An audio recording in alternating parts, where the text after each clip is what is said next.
So South Africa won the first T20I. It was a rain-affected match in Cardiff, and they pretty much breezed through this game. I think they were very dominant, and they showed signs of class. And I'm hoping that they can maintain this performance throughout the series. And hopefully, I'm hoping that they can show this dominance in an actual full T20I match. That's the main aim of the year from a South African standpoint. But it was a very good performance. I saw signs here. I'm not going to get carried away because obviously it was only a shortened match. It was meant to be a 10 overs a side match, but it ended up being like a 9-5. So that is something that I want to just clear out from the start. But we're going to go straight into today's show. We're going to discuss this. I'm not going to still play an intro for you guys. I'm not going to still do all of those things. I'm just going to go straight into this particular match and talk to you guys about what happened and what took place because it is a late night stream. I know that you guys are going to have to be patient with me for these England matches, especially the T20s, because the next one also starts at 7:30 South African Standard Time on Friday, and they will finish late. So I can only come on after I've done my report and I've uploaded my TikTok, etc., before I come live to you guys. You guys get the best for last. You know, you get the full the full show, the in-depth analysis, all of those things. I'm not going to bore you guys with an intro and all of those type of things with regards to my like intro that I normally play, but I'm going to go straight into today's show and keep this short and sweet. So what took place in this particular match? Well, before I start, I just want to say, please subscribe to the channel if you're new. Click that notification bell for all future videos, please. Very important that you guys do so as well. So let's get into the show and let's start discussing this particular match. So for those that didn't watch it, this is what happened. It's a quick summary. South Africa lost the toss. Now the match was delayed and it was reduced to 9 overs. We only started at 10 to 10 South African Standard Time, I think it was, and we only managed to to get to 7.5 overs before the rain came back again. But what was awesome about this was Aiden Markram, brilliant from the top. 28 of 14, two fours, two sixes, strike rate of 200, showed his signs, showed that he's in form. It was a very good, I think, confidence booster for some of the players going into the rest of the series. So that's what I'm really happy about.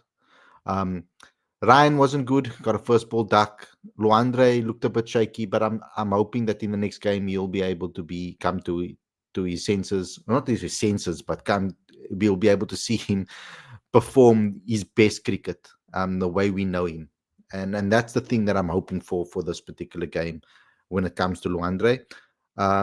Deva Brevis was excellent, 23 of 10, three sixes over there for him. Donovan Ferreira was fantastic. For having not played for the Proteas in so long, getting his first opportunity, coming into the match, 25 of 11, moving up the order ahead of Tristan Stubbs. They brought him in ahead of him. And brilliant performance, 25 of 11, three sixes. I think he would have gotten a hell of a lot more if the game went to 9 overs. Tristan Stubbs was also good, 13 of 6, 1-4, 1-6. He also batted quite well. So it looks like these guys are in a lot of in good form currently, and that's good because I think this is a good opportunity for them to this. I think that it was a palate witner, if that isn't even a word, a palate dampener. I think it was. They just got a little bit of a taste of what is on offer over here. And we ended up with 97 for 5 of the 7.5 overs. Okay, so that was good. I was impressed. Then our bowlers. Now it's the return of KG, the return of Marco Jansen into the side. But here comes the big breaking news with regards to things. We got two major injury concerns ahead of this T20 series now. Actually, three in total. David Miller pulled a hamstring in the 100, and then on top of that, we got bombarded with news today about certain players too. Lungi Ngidi, he was injured. He's been ruled out of the series Let me just double check what the actual story is here. Let me. Proteas men's fast bowler Lungingiri has been ruled out of the T20 international series against England with a right hamstring strain. So he also has a hamstring strain now. He sustained the injury during training on Tuesday at Sophia Gardens in Cardiff, and subsequent scans confirmed its extent. Ngidi will return home on Thursday. Nande Berger has been now added to the as a replacement and will join the squad ahead of the T20I series in Manchester. It's crazy. They're going to be playing in Manchester, and there's a Manchester derby happening at the same time. I don't know. The traffic's going to be bloody insane. Then the next major injury news, which was a big, I was very upset about this one, is obviously Keshav Maharaj. Maharaj had a late withdrawal after he sustained a left groin strain during warm-ups. So now that's two major bowlers in this T20I series that we are missing out on. And it's a spinner and a very important spinner. Now, I don't know how severe the groin injury is, and I hope he's not out for long. But if that's the case, then we're going to have to rely on Senator Mutasami as that extra spinner. Now, this might be a blessing in disguise because we might get to see newer people get an opportunity in place of these two guys. And Coach Shukri can have another opportunity to be able to test his team. But good signs from a bowling perspective is that Kagiso Rabada looks fit and hungry to want to play. That's the thing that I was so happy about. And that's what we got to see. He got a wicket on his first delivery. Okay, only one over, he went for 11 runs. But Marco Jansen looked proper. He looked fit and ready, and that rest, and that because he was injured and stuff for a while, he also got an opportunity to rest. And that rest, I think, has done him excellently well. It has done him perfectly well. It's brilliant for him, and he looked refreshed and he looked hungry. 2 for 18 he got today. And then Corbin Bosch was brilliant as well, 2 for 20. And it just shows that in these type of situations, our bowlers look up for it when the pressure's on. They seem to know exactly what plans to bowl. And I really am enjoying the way this bowling lineup is obviously formulating and coming together. I was very impressed. I was very happy. I think it was a brilliant performance from our bowlers. We ended up winning by 14 runs. We restricted them to 54 for 5. I was very impressed with the bowlers. But this is just little breadcrumbs. This is just little signs towards what we're going to be getting in this T20I series. And I hope that these signs are positive, and I hope that it continues into the second T20. Because we win that, we win the series again. And in that third match on Sunday, we can just let loose. And I hope we let loose and try and win and straight sweep. And I don't want to see any of this collapsing bullshit and things where we end up not performing our best cricket and we look lackluster. Oh, we won the series already. I don't want to see that because this is preparations for World Cup. Every match now until the World Cup needs to be like it's the final. That's how I want to see this team play. So overall, MVP, play of the match was Donovan Ferreira, 25 of 11. But yeah, I wouldn't have given it to one of the batters. I would have given it to one of the bowlers for the way they performed and defended the total. So yeah, like I see Cricinfo has given Marco Jansen the MVP. Okay, so that's that. That's the review of what took place in the match. Let me get to your live chat because that's what we're all here for. Sarah says, excellent from Bosch. I'm so happy with this guy. Depth bowling is brilliant. Sarah says, batting power hitters, Brevis, Don, Markram, Stubbs, serious contenders for the T20 World Cup. Janssen was brilliant too, says Sarath. And he says, my own one and only concern, like I have been calling it out from Australia series, is Rickleton. We all lobby fans for him, but unfortunately it doesn't look like it. Luandre can open with Markram going forward. That can be something that can be explored maybe once we've sealed the series. I think that Ryan Rickleton is one innings away from being in form again. Sarfa says, wanted to see Donovan was going to bat in South Africa shirt and he didn't disappoint. Sarfraz continues by saying Dewald, Stubbs, and Donovan's hitting actually put South Africa on an advantageous position. Sarfraz says Janssen looked good back from injury. Let's hope he stays healthy as he's important for all formats. He continues to say Rabada needs to be careful. He was seconds away from injuring himself again. Sarfa says, Khalid, what is happening with South African players getting injured frequently? We had Keshav getting injured in the warm up. What is even the fairness team at CSA, fitness team doing at CSA doing? You see, the thing is, Lungin Gidi has had injury problems for a while. He isn't at his tip top shape, I feel. He's not at his peak fitness. Same with Timba Mavuma. And I don't know what happened with Kesh. Now, Kesh is normal. He's very fit, but a groin can happen to anybody. These type of injuries can happen to anybody. And David Miller is also quite a fit guy, but it's a lot of cricket being played, etc. It's bound to happen. Injuries are bound to happen. But there are certain concerns I have over Lungi and Temba because they've been picking up injuries too many times now, too frequently. Blood says drop Luan and drop Rickleton. Maybe Stubbs if he doesn't perform also. I don't agree. I think we need to give these guys as many games as possible. I think this unit that we're building here is dangerous.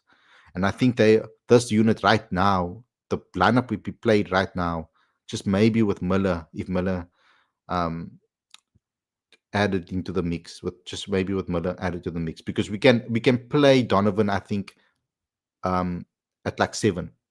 We don't need to necessarily, or we can decide how we're going to move him up and down the order, but we can battle 7 with Donovan in this team and have Miller in the team if we really really wanted to. Sarfas is Khalid, there is not to be carried away, but there were glimpses. Justin Beach is destructive team. We just need Miller to come in for Pretorius and Stubbs to move to 3. That's another option as well. Tariq says the angry Khalid was a sight to see the last ODI. That was the best. I'm sorry. I get angry sometimes when the team plays like shit. Um, Tala says, I think LDP is not doing himself any favors. He is looking out of sorts here. I think we need Ruben Herman as an opener and Stubbs at 3 when Miller is back. Let's hold back a little bit on Ruben Herman. I think he needs to be a lot more consistent in the T20 format before we start talking about him in this format. And similarly in the ODIs and List A. Blood says you could also stream the next day after if you're tired. Not with the T20s because I want to eat it while it's hot. I'll rather not sleep and struggle to sleep at night than do it the next day when it's old news already. I want to be able to talk to you guys when my emotions are high and when I'm feeling it. Because say now something happens and I'm ecstatic about it. Tomorrow I'm gonna probably be over it. I'm not gonna feel as emotional. And even if I'm angry, the same thing. I want it to be that raw reaction. So I'm gonna go live straight after the game. I'm up already anyway. My brain needs time to unwind, and this helps. I guess. I hope this will help. Blood says Pretorius is not international worthy. I don't think that's true. I think Pretorius needs some time. He is exceptionally talented. He's shown signs of it for the Proteas already. We just need to be a little bit patient with him. He's been in incredible form, like crazy form since he made his debut. Domestically and SA20, he's been scoring runs and runs and runs and then straight into South Africa scoring runs there. So he's bound to have a dip. This is cricket, guys. You fail more than you succeed. There's always going to be a dip in form. Safa says something is really wrong with Ryan Rickleton in white ball format. Can't blame on Rust for long for the kind of performance he's giving. Need to push Luandre to open the innings. But he's been like just there, nearly there. Like in the last few games, he's been almost there. And yeah, in certain scenarios, he was just finding his form again. So we just need to calm down. And this is a match you can't judge him on, I think, because this was a match where he needed to come on and try to attack. And Ryan's the type of guy that needs to first get his eye in. He's not going to hit off the first ball. Tala says, I think one of LDP or Ryan should play, not both. I think we need Ruben Herman at 3, and then we are sorted. Tariq says it was damp on the field. KG nearly pulled off a really good save for the 4 runs. I like the way he's premeditation, uh, anticipation as well of knowing that the ground is wet and damp. That he tried to dive very early so that he could slide towards the boundary to stop that ball from hitting the ropes, but it ended up not being the case. Talas says, but I think we are building a really good T20 side. Justin Pete says, is Matthew Bresky still with the squad? Coach said only Temba is going back. Bretsky isn't with the T20 squad. Um, but we'll have to see now if they're going to add anybody in place of David because they didn't. So let's see, maybe. Evil Jabberwocky 1605 says, always rated Donovan. Haven't seen a lot of him. I rate drop Pretorius. We must remember, as talented as he is, he's still a kid. He needs to lean up and get the basics right. He's only 19 years.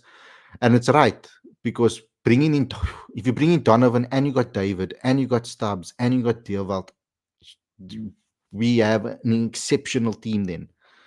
You don't need to play Luandra every time, but it's nice that Coach Shukri is giving him opportunities. And I would like to see that persist now that David's injured. Give Luandra every single game that he can get. And then we make the decision. Closer to the time, to the World Cup, we can make that decision. See who's the best in form at the time and then pick. I was very impressed with Janssen and Justin Beach. Evil Jabberwocky 1605 says, then bring Miller back in and our batting is sorted. Tala said, I think Luandra Pretorius needs to play 2 more years at domestic. The way Brevis went, because at the moment he's looking scratchy. Maybe he needs to open still. Guys, you mustn't be so negative when guys go and put in a bad performance.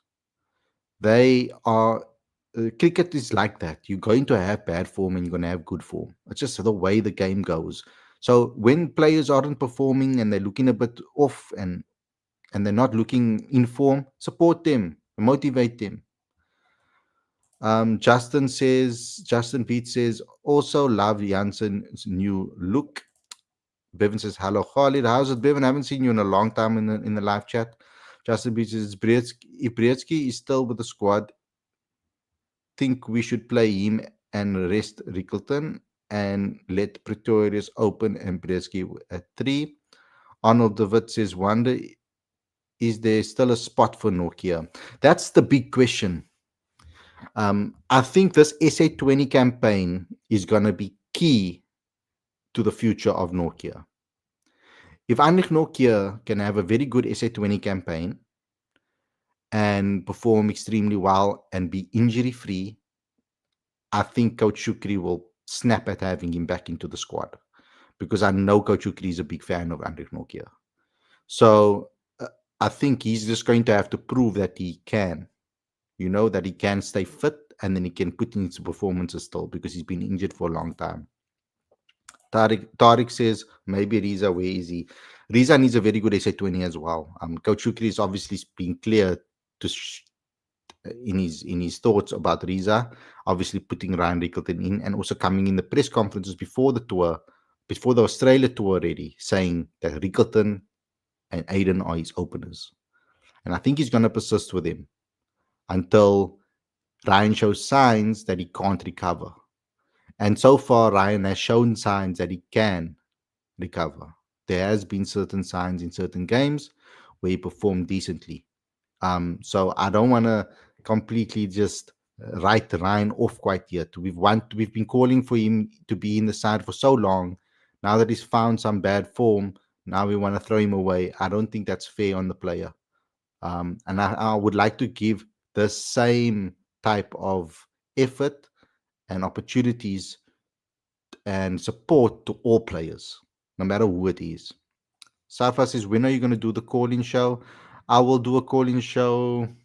I'm deciding still when I'm going to do a call-in show, because usually not a lot of people actually call in when we do it, but I'll try it again. maybe after the series we'll do a call-in show, because it will be a nice time between the test series against Pakistan, and then after this series it will be a nice thing to talk about. We can talk about what we loved about the entire tour, Australia, England, etc. So I'll do a call-in show maybe for the final T20, or I'll do a separate show maybe after that, the day after that, of the entire series. Justin says, Khalid, people say Bavuma is not good enough for SA20, but I disagree. I think he is much better than guys like Marcus Ackerman, Brian Parsons, and Patrick Kruger. You see, Bryce Parsons, Marcus Ackerman, Patrick Kruger. Patrick Kruger, you can't compare him to, because Patrick Kruger bats down the order. He's an all-rounder. Marcus Ackerman and Bryce Parsons. Bryce, I feel, is a lot more attacking than Temba Bavuma. And I think that Marcus Ackerman, yeah, you have a point with Marcus Ackerman. Maybe Marcus hasn't necessarily shown it in T20 cricket, but he's been picked up in Mzansi Super League. He was picked up, and now in the SA20 he's been regularly picked up as well. We haven't yet seen Marcus Ackerman's ability in T20 cricket quite yet.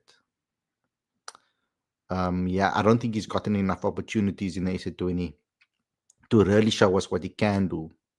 So I would refrain from maybe judging him right now.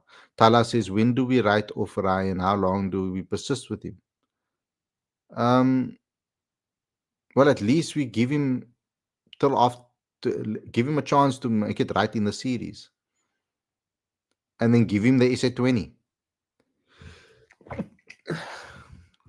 Sorry, give him the SA20. You see, with Ryan, it's not about, oh, is he good enough or not? We already know he's good enough. So it's not like we need to give him like chances. He just needs to be in form, and then you pick him. This is not a scenario like Leandro Pretorius where you want to, you give him a chance. You're trying to see if he can do it in international cricket. So then you give him a certain amount of time. You just give Ryan, when Ryan's in form, you pick him, because he's already been established as one of our first choice players. You see, Luandra is still fighting for a place, I feel. So for the guys that are on the fringes, yeah, you give them runs and give them a certain amount of time to prove themselves. But with Ryan, he doesn't need to prove himself. He's already proved himself. He's just been out of form. Sarfa says, I have a lot of thoughts that I wanted to say in the live call-in show. Yeah, we keep it for when we do it. Bevan says, is Batman injured? I don't know what's going on with Batman. He got picked up in the SA20, so let's see what happens in the SA20. I think the SA20 is going to I think Coach Shukri is going to have his eyes on the SA20 really, to see how his players perform and see who else puts up their hands. There isn't much time until the World Cup. So I think SA20 is maybe cutting it a little bit short, because we have a World Cup in February, and this is happening in the December period into January. So it's going to be interesting to see if Coach Shukri will make any tweaks, if anybody impresses him enough to be able to get a spot in that T20 World Cup squad. But I think this is the squad with David Miller, Lungingidi, the guys that are injured now, Keshaf as well. I think Coach Shukri kind of thinks this is his squad. And yeah, he's just giving maybe one more chance to certain players. Tariq says, I wanted to see Lazard, hopefully same squad plays in the second T20I. I think they'll go with a spinner in the second T20I. So we might not see Lazard play. Tada says the West Indies series ends on 5 February and T20 World Cup starts 7 February. How did they fit that? That's crazy. The West Indies series is kind of that's my birthday, by the way. It ends on my birthday. So I'm going to be working right through my birthday again. So 5th of Feb. So yeah, that's going to kind of be like a preparation for the World Cup. We're going to go straight from that into the World Cup. It's crazy. Fixtures are crazy. But yeah, overall, guys, I'm happy. I'm happy with the performance. I'm happy with what we saw. And yeah, let's prep now for the next game. The next game is on Friday, and it will be at 7:30 again, South African Standard Time. Evil Jagawaki 1605 says Ryan is a good player, technical flaw, but is something he can't sort out. Players like Kirsten, Gibbs, and Carlos people said the same thing, and we all know how great players they become. How's the weather? Good question. Um, Let me check.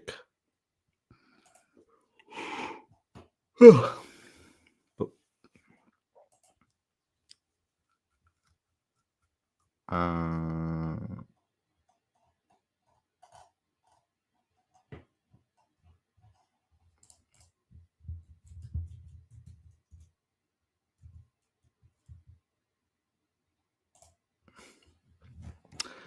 Ish. Okay, so Friday seems to be sunny, no rain expected. It's crazy because the rest of the week around Friday is in Manchester is raining. So they're opening up the skies just for us for that game. Let's hope weather doesn't play a spoil sport again in the Manchester game. Doesn't seem to be the case. I just looked at the weather report right now, so it doesn't seem to be the case. Um, it looks sunny um, on Friday. 16 degrees at night. Yeah, no rain. There might be light rain at 11 o'clock, but the game will probably be done by then. So yeah, we'll be okay. I think match looks fine. No weather problems, but things can change so quickly when it comes to the weather. You can never be 100% sure what the weather is, no matter what the reports say. So yeah, I'm hoping that everything is going to be fine and we see a full match um, for this game.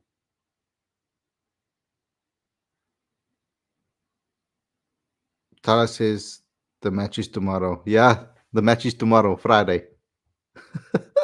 It's already Thursday. Um, so yeah, the match is tomorrow. Uh, yo, craziness.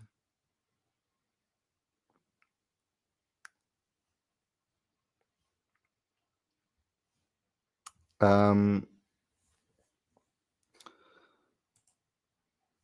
what else is there? Is there anything else I wanted to tell you guys? Oh yeah, the Proteas women are playing their World Cup. Um, that's the next big thing that we're gonna have to be covering. And they just released like photos and stuff that I posted on Facebook, etc. They start their campaign on the 16th of September, guys. Oh, how are we gonna cover all of this? And it's a 50 over World Cup. Ish. So the warm ups against Pakistan is starting in September 16, and then the first game is on the 3rd of October. So a jam packed cricket schedule, we have. Bangladesh 2005. Hello, Khalid. I think Pretoria is thinking over his ability if he can play himself better. He's just out of form, guys. Like I said so many times, man, it's bound to happen that a player's gonna go out of form, and when they go out of form, you need to support them and stick with them. He's a youngster. He was in crazy form, calling consecutive 50s and hundreds and etc. from the day of his debut. You can't expect him just to continue that form for months and months on end. It's bound to dip at some point, and this is now the test for him because he's been in incredible form since he made his debut. So things haven't switched off. It's how players recover from that. Similarly to Matthew Bretsky, 5 on the trot of 50 plus scores. So now it's the true test is now to see how he can recover. Can he come back? South Africa has to be the favorite for the ODI World Cup. Watching from India here, 3:40 a.m. Vishal, You've got my heart, bro. Thank you for that. That's awesome. How are our chances in the Women's World Cup? What do you think? Ish, I'm worried. I'm worried. We've got some talented players, but they need to keep their heads. I'm not so worried. I'm not so sure about that format, man. The 50 over format for all of the players. Ferreira, next white ball captain after AM. Evil Jabawaki says, I know in football, the reason why coaches don't play youth every game is because of the inconsistency. So people must relax about 100%. Guys, I'm going to call it a night. Thanks a lot for tuning in. I hope you guys enjoyed this episode. Don't forget to smash the like button. Don't forget to comment. Don't forget to subscribe. We're getting closer to the 6K mark. So please help us get there quickly so that we can move on to the 10K mark next. I need all the support from you guys. Please get involved with super chats in future shows. It really helps the channel out. And give your contributions where you can. And don't forget to comment in the comment section after we end the stream. That's what's going to help the channel out a hell of a lot if you guys comment in the comment section. So please go ahead and do so once I've ended the stream. Thanks a lot for watching. Hope you guys enjoy this video. Sleep well, stay safe, and I'll see you very, very soon. Peace out.